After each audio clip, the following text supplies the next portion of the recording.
নতুন বাসায় যাওয়ার আগে আমার পুরনো ফার্নিচারগুলোকেও নতুন আর ইউনিক করে ফেলবো। Hello everyone, welcome to Ismat Ara's blog. তো পুরোটা ভিডিও দেখবেন আমি কিভাবে পুরনো ফার্নিচারগুলোকে নতুন করে ফেললাম।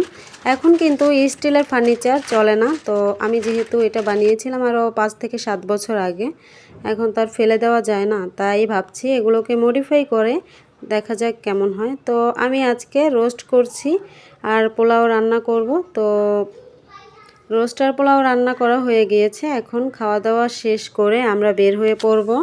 আমার এই আলমারির মিররগুলো ভেঙে ফেলেছিল আমার বাচ্চারা, তো এখন চলে যাচ্ছি মিররের দোকানে। আমরা মিররের দোকানে চলে এসেছি। এখন ভাইয়াটা হচ্ছে মেজারমেন্ট করে নিচ্ছিল, তারপরে হচ্ছে মিরর কাটিং করবে। তো এখানে দেখলাম আমি একটা জিনিস আমার কাছে অবাক লেগেছে, এই মিররের উপরে কি যেন একটা মেডিসিন দিল, তারপরে হচ্ছে মিরর কাটার দিয়ে দাগ টানতেই খুব সহজে ভেঙে গেল। তারপরে আমি দেখিয়ে দিচ্ছিলাম আমার যে পুরনো গ্লাসটা ছিল আলমারির, সেটা কিন্তু আমি ফেলে দিইনি, সেটাতে একটা সুন্দর করে শেপ দিয়ে কাটিং করে দিতে বলছিলাম ভাইয়াটাকে, আর ভাইয়াটা সুন্দর করে কাটিং করে দিচ্ছিল। আর এটা দিয়ে কিন্তু আমি পরবর্তীতে সুন্দর কিছু একটা বানাবো।